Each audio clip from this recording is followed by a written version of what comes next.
We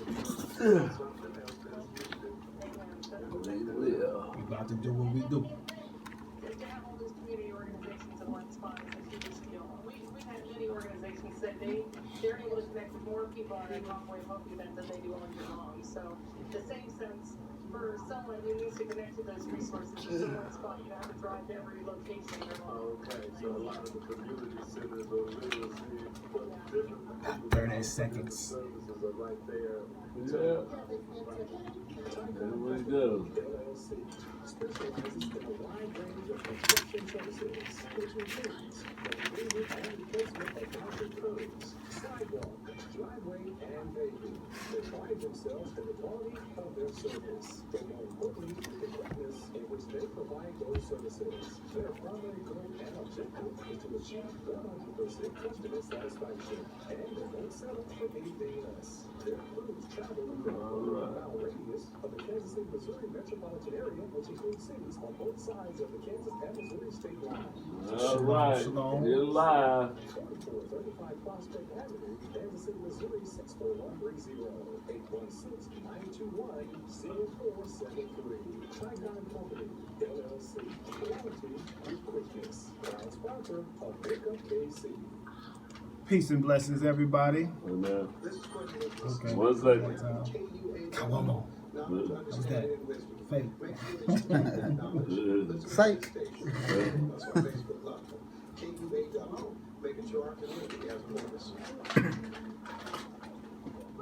Peace and blessings, everybody. This is B. Michael. You are here tuned in live to Shifting Paradigms on KUAW.com. It's not .com, but it's Facebook. You can check it out on Facebook. You know what I'm saying? But we are here live this evening, and you're tuned into the second show. Last week we were actually snowed out, but now we're here. We do got a special guest in the studio this evening. I got actually two special guests too. You'll check them out before the show's over. But peace and blessings to our listening audience, life, love, and light. I want to welcome everybody tuned in live to Shifting Paradigms. I'm your host, B. Michael. Shifting Paradigms, just real quick, what the show is for is intent on stimulating critical thought for the purpose of positively shaping our narrative and realistically representing our reality. And so this is what Shifting Paradigms is all about. We got a very good show this evening. The dedication of this show, I do like to dedicate the shows. It's dedicated this evening to William Saunders Crowley. He is the founder of the Hebrew Israelite congregation, the Church of God and Saints of Christ. Crowley was born into slavery in 1847 in the state of Maryland. He is said to be descended from the Ndongo Empire of Angola, from the Congo, and Crowley actually escaped slavery in 1863 at the age of 17. In 1895, he received a vision from Elohim calling him to lead his people to the true religion of Judaism and Torah observance, which led him to set up some tabernacles, which he called them, and preach in areas such as Emporia and Lawrence, Kansas. So he was a homeboy. He was around this area. So by the year 1901, he actually had congregations which had over 1,300 members. And under his leadership, he set up several enterprises. Peace and blessings to you, Pastor Bryant. And eventually, William Saunders Crowley goes on to purchase about 40 acres of land in Suffolk, Virginia, which today is the headquarters of the oldest living Hebrew Israelite congregation in the United States. So this show is dedicated to William Saunders Crowley. Indeed, indeed. But I want to introduce our feature, our guest this evening. You may be hearing more from him too on Shifting Paradigms. A good brother of mine. We build a lot, but I'm going to go ahead and turn it over to my man and let him introduce himself. So come on to the microphone, my brother. Let the listeners know who you are. Shalom, shalom. Peace and black power. My name is Kimathi Magatu El Ben Israel. You know, the brain is a worship machine, and I was just thinking, I noticed my Israelite consciousness began probably when I was 14, more so like a spark, right? But desiring oneness with the Creator. Yeah, that was definitely at the age of 14. But I think my most significant experience was when my barber had talked to me about the existence of black Jews and the African Hebrew custom, or I should say Hebrew customs, preserved in Africa for a long period of time. And I think that had really intrigued me and began my journey, I should say, on black history in general. And so from Afrocentricity to Nguzo Saba, celebrating Kwanzaa. Then, of course, I ran into you, Corbin Yahoo, hosting a libation ceremony at a Kwanzaa event. And at that time, I had a vague idea of the Hebrew Israelites. Vague. And I remember confirming to you, if you was a Hebrew Israelite. And after a good build and dialogue for maybe a couple hours, I remember you providing me with sources that I could further look into to see the connection between blacks in America as well as the Israelites of the Bible. That connection. The rest was history after that. Man, we've been building ever since. Ever since, right? That was what, late 2012? Yeah. Early, it was like the end of 2012. Really yeah, I remember. Yeah. That's vivid. That's vivid. So thank you, man.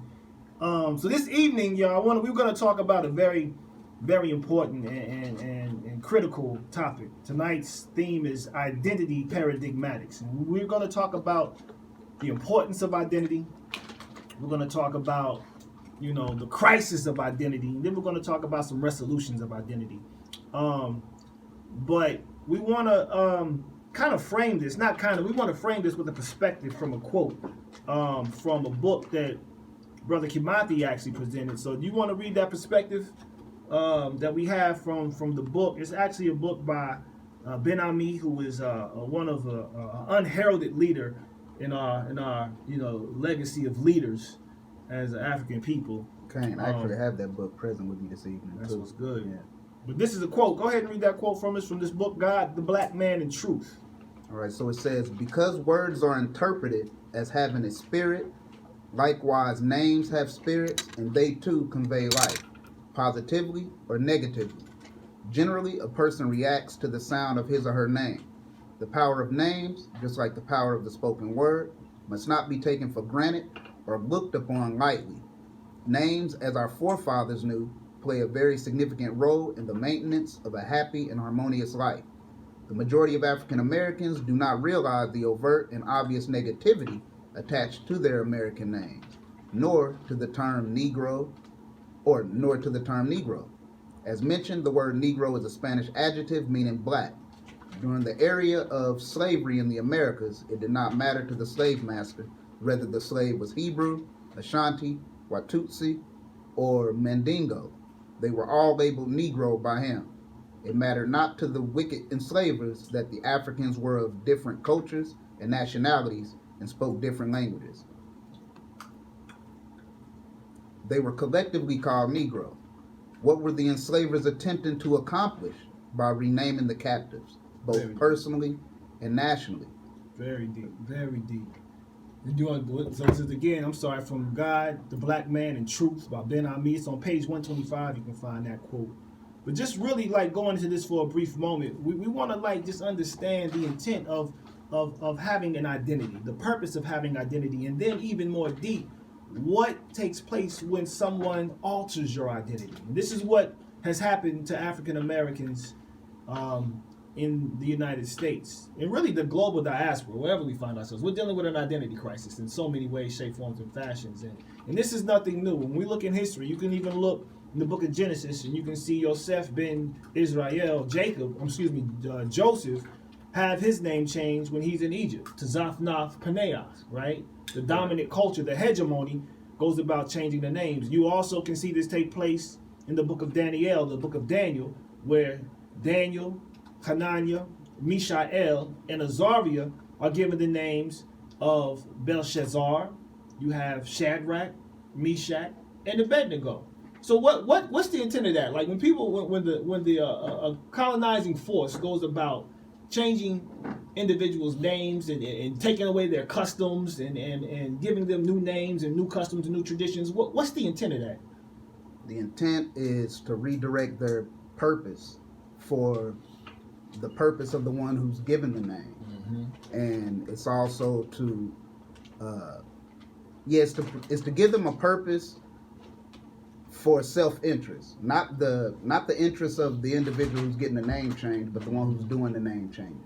It's just like when, you know, in African culture, when parents give their children a name, you know, it's to shape a destiny, it's to forge a purpose, and there's a self-interest and agenda involved in that. And so it's the same way when, you know, the colonizer takes away their subjects' names and replaces it with a different name as well. Indeed. And there's also a sense of authority over that which is named that is present as well. I would interject that, because when you understand, even like naming your children, there's an authority that you have over your children to a degree in shaping that destiny, right? That and makes sense. making sure that they're on that task and fulfilling that. Shalom, shalom to you, Akila, Yaleach, Uncle Mark. Peace and blessings to everybody who came into the Facebook room. I do interact with the live audience as well. But yeah, we just read a quote that's talking about the power of names. And the name of something gives the identity of something. And it's interesting because when you're dealing with names and identity, you're dealing with one's reality. You're dealing with one's, as you mentioned, one's purpose, one's, you know, mission in life. And that's something that I tell, you know, my boys, is that, you know, one thing, when you'll discover your purpose, you'll find your superpower. And your superpower is latent in your name, because your name captures part of your purpose. Right. And so when we're looking at the so-called African American, you're looking at the so-called Negro, you're looking at the so-called black man, the black woman, you know, what is present with that identity? You know, what does that stem from? What is the root of that? How have we been given that identity? And with that identity, who are we? You see what I'm saying? So what's your take on that?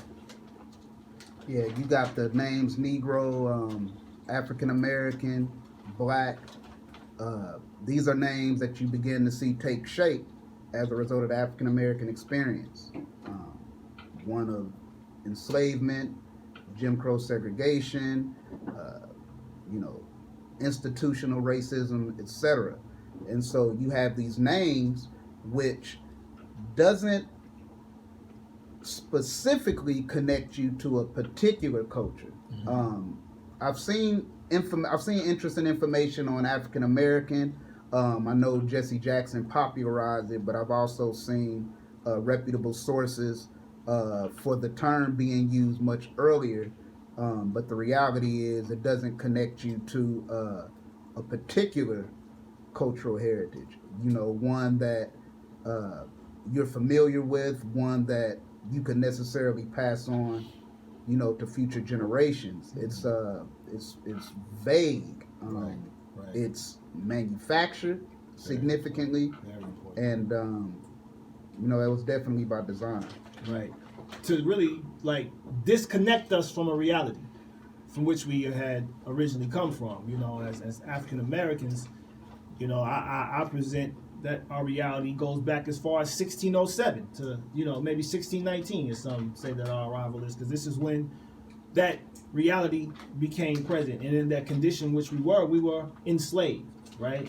The Negro is one that comes about a little earlier. Of course, that's a Spanish word that the Portuguese began using, if I'm not mistaken, with the Spaniards, who were the first enslavers of the African continent. Shall I say the first European enslavers? Of course, we dealt with the Arab before that in our enslavement and oppression, and the colonialization of our culture, right?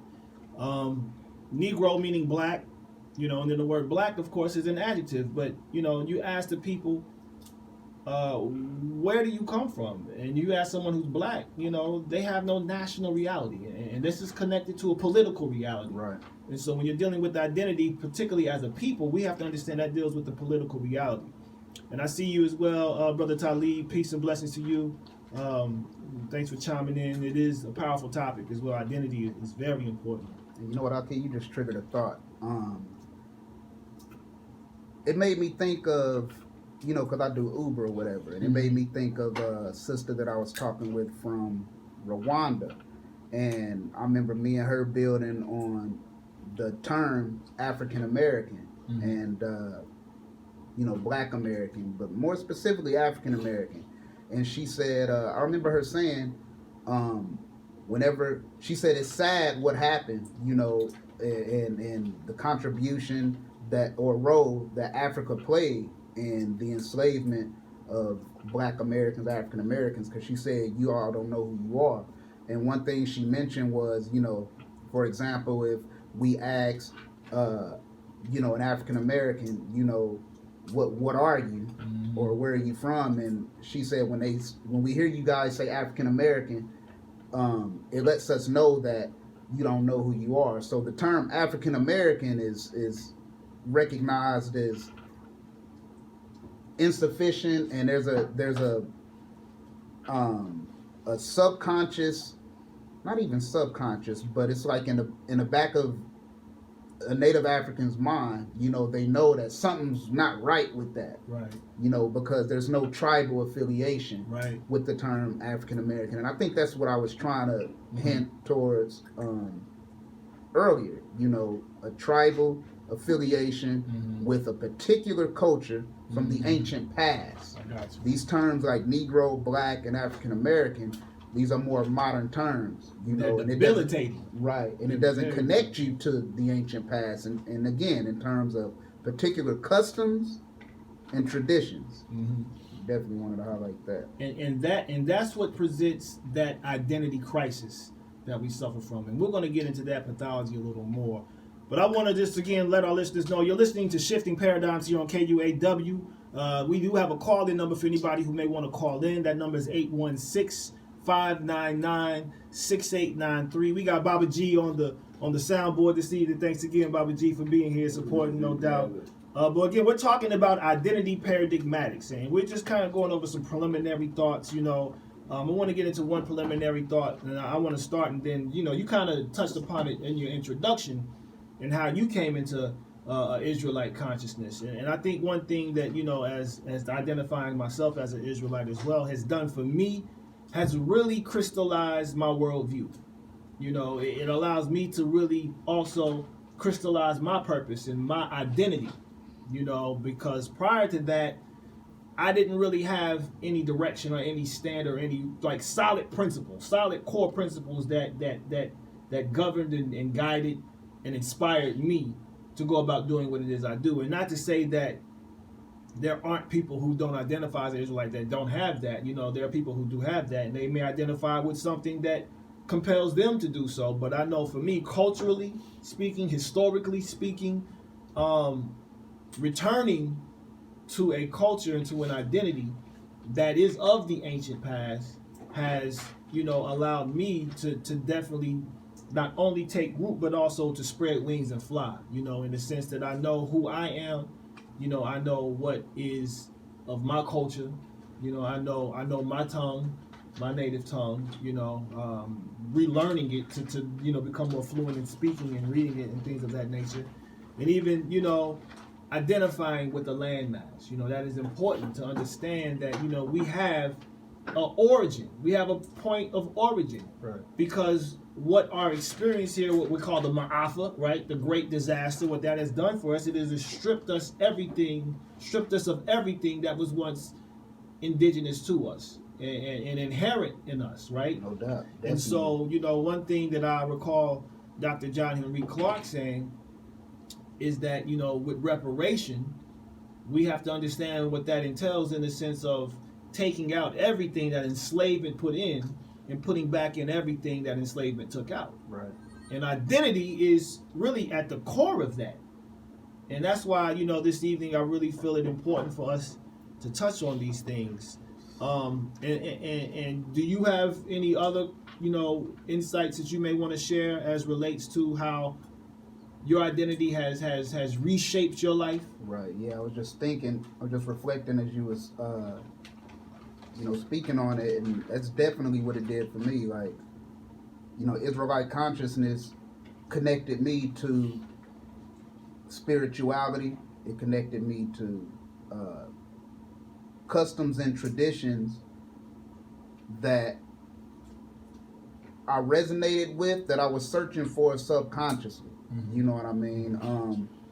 One thing that I noticed, you know, as when I was a proponent of Afrocentricity, it was broad, you know what I mean, in terms of references to a people. And I think that's what Israelite consciousness did for me.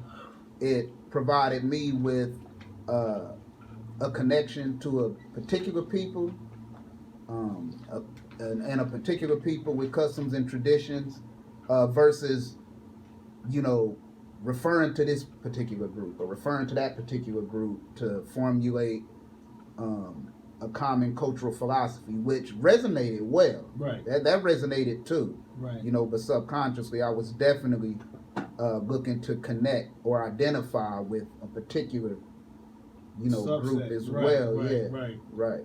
That's powerful. That's powerful. Also ethics. You know, Uh-huh. spirituality, ethics. I already said spirituality, but ethics. You know, it gave me like, you know, an ethical code, you know, for discipline. I think that was important. Yeah. Indeed. That's probably it. Indeed.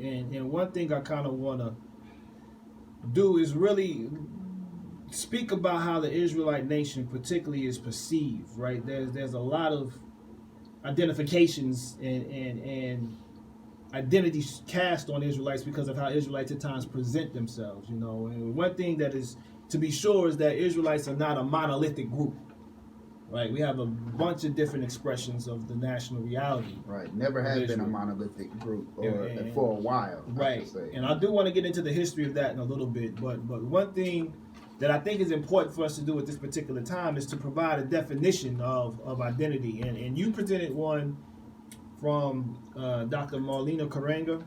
Oh yes. Do you want to go ahead and expound on what that is, and first provide it, and maybe expound on it a little bit?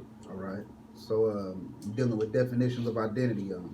Dr. Malana Karenga defines identity as a people's collective or criteria for cultural reality and nationhood. So you got history and memory, or I should say history or memory. You have mythos, you have creative motif, you have ethos, social organization, political organization, and economic organization. So these are the 7 criteria that Malana Karenga, what he did was he constructed a systematic structure for cultural identity. So with history, you're dealing with the memory of a particular nation, Okay. quite frankly. With mythos, you're dealing with spirituality. You're also dealing with a people's particular understanding of the world that's unique to them. Creative motif, that's dealing with creative production. More specifically, the material manifestations that a people create that's particular to their culture. You know, whether it be institutions, whether it be art, etc. and so forth, you'll see a material manifestation that's unique to that particular group. With ethos, you have character or self-perception. Ethos is significant because, you know, a positive self-image. You know, if your image, if you have a negative image of yourself, you know, that's going to reflect, you know, the way you live. You know what I mean? It's going to reflect the way you treat yourself and treat other people around you who look like you. Right. There's social organization. That's, you know, the way our neighborhoods, you know, being able to not control our neighborhood. That would be more so political organization. But social organization is the function, and the functionality. I got you. You know, of the neighborhood. The cohesiveness. Right, the cohesiveness. I got you. Yeah. Political organization, that would be controlling. That's organizations that deal with the self-interest of the community. You know, The protection of the community. Absolutely. Right. And lastly, you have economic organization, and I think the best way to describe that would be economic infrastructure. The financial well-being of that community. Right. So this is 7 criteria, you know, that makes up, you know, cultural identity. Every culture has these 7 criteria in one form or another. And this was something that I found unique in Israelite conscience. I guess it's not unique if it's in every culture, in every culture, right. but it was something that stood out to me because I saw how universal it was when I acquired Israelite consciousness and just compared, you know what I mean? And, Right. and I could point out, you know, and identify and highlight the 7 criteria even Crucial. in Israelite consciousness. That's as well. crucial. And I do want to say Cox and Mayock online to you as well, and to all who are in Cox and Mayock. the listening audience. This is the actually going to the second night of Hanukkah, and Hanukkah is a very important festival that is to take place. It's not a biblical mandate, but it is a biblical memorial in the sense that it is, in my recollection of history, it is the first African resistance against Western imperialism. Totally agree. So when you're dealing with the Seleucid Empire who came to invade the Levant or Northeast Africa, which Israel's a part of, and you're seeing this Western culture, Western hegemony come in and completely eradicate long-lasting practices and traditions of those who were Israelites, desecration of a temple, and an enforcement of a law that prohibited Israel from engaging in their traditions and practices. Right. You're seeing a rebellion take place that actually threw all that off, reclaimed the temple, rededicated the temple, which is what Hanukkah means, dedication, the feast of rededication. And so you're seeing a successful resistance campaign against a major Western power, especially when you're dealing with the Grecian or the Seleucid Empire, which happens to be in the Bible the third beast, right? So when you're reading of these beasts, you're noticing that there's 4 beasts, but the Grecian or Seleucid Empire is the third or the fourth beast.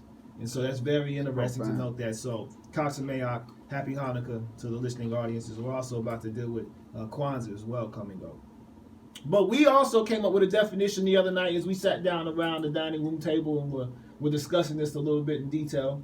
We came up with a Cobb's long definition for identity. that's what I want to call this, the Cobb's long definition of identity. What we came up with is the cultural and historical acknowledgement, acceptance, and expression of a people's collective and individual customs, norms, traditions, values or ethics, aspirations, purpose, and self-perception.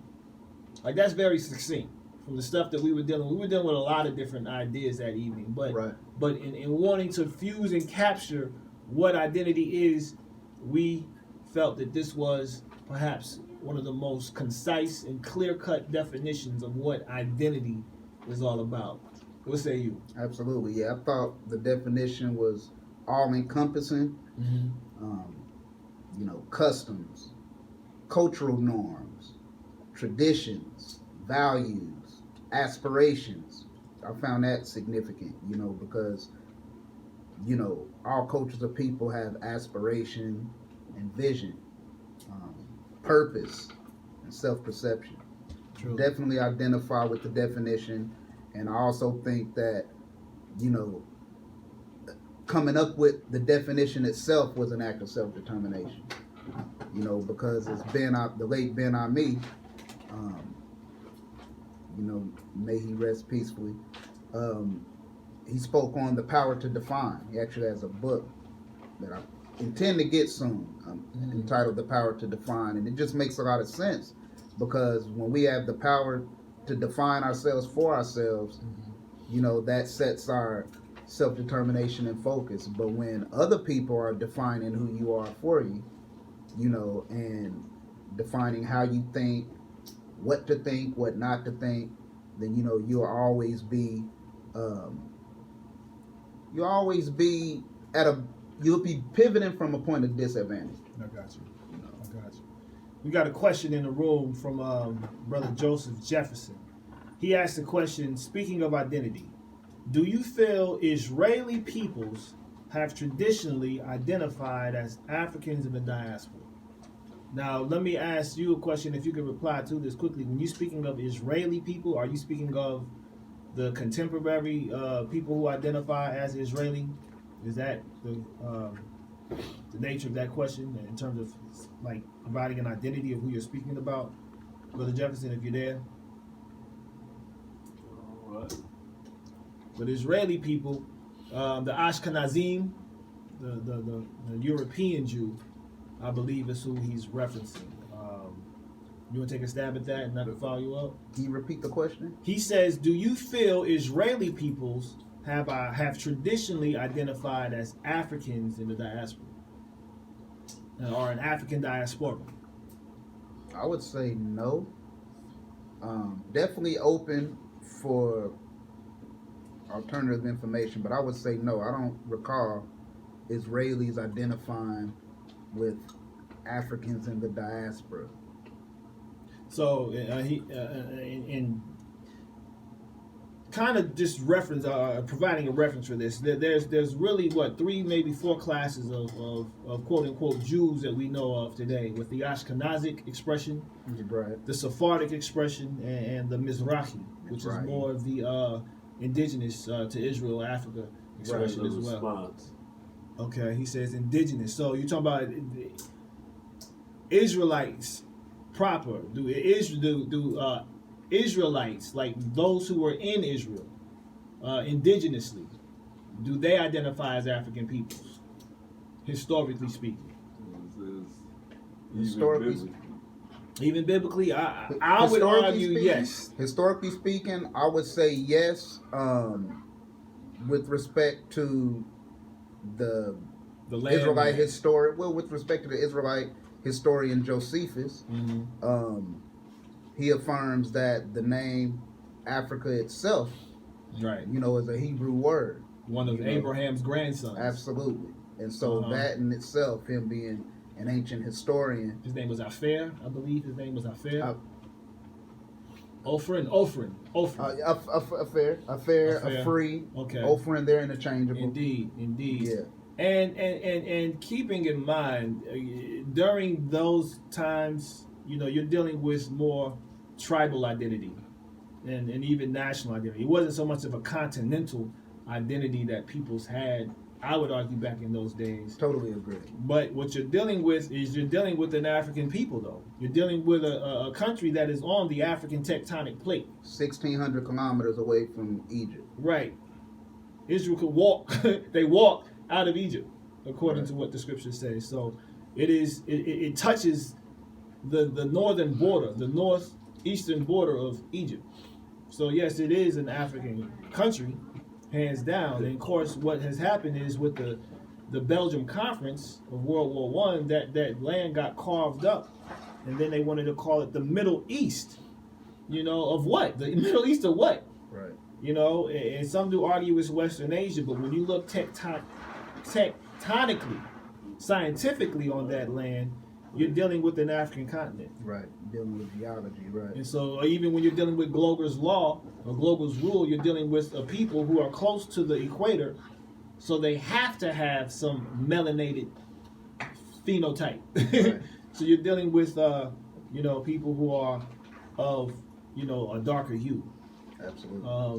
And whether or not they identified as African, they probably did not identify as African. And it's so interesting because that's a huge issue in the Israelite community now, in terms of dealing with how we're identified. We're going to take a brief break. You got another question? Oh, there's another question? Yeah, I got a watch party going on. Oh, okay. I'm all ears. He came in and says, I believe that defining identity is paramount in reversing colonialism constructs. Yes. It is also inspirational to be able to achieve this through a system that isn't necessarily culturally indigenous. Okay. It speaks volumes to the power of the spirit. My goodness. Thank you for that. That is huge. Absolutely agree. That's one of the most important revolutionary principles to defeating colonialism is to reclaim your identity. Right, in the face of everything that you're told you're not, right? And so that's one of the things that the oppressor has used, our ignorance of who we are, to keep us, colonized, and not only in a land but also our minds. They kept our minds colonized, because that's another thing that Dr. Clark said. They didn't only colonize lands; they colonized information, and that is something that is critical for us to really do our due diligence to restore, because without an identity, we become who our enemies and our oppressors tell us we are. Right. And we follow that. And when you look out into our communities, you're seeing the symptoms of not having an identity. This is symptomatic. Everything that our people are experiencing the world over is because our identity is in crisis mode. Right. Yeah. I mean, the lack of to not have an identity is dehumanizing. You know, it's not to. It's almost equivalent to not being human, because identity, in a nutshell, you know, is consciousness of existence. Right. You know, to exist as a human being, you know, and to be conscious of that existence, you know, it's identity. Yes, you know, indeed. and all and the structural components aforementioned. It has to be present, and if you don't have that, you know, it's animalistic, That's deep. That's deep. and it reflects the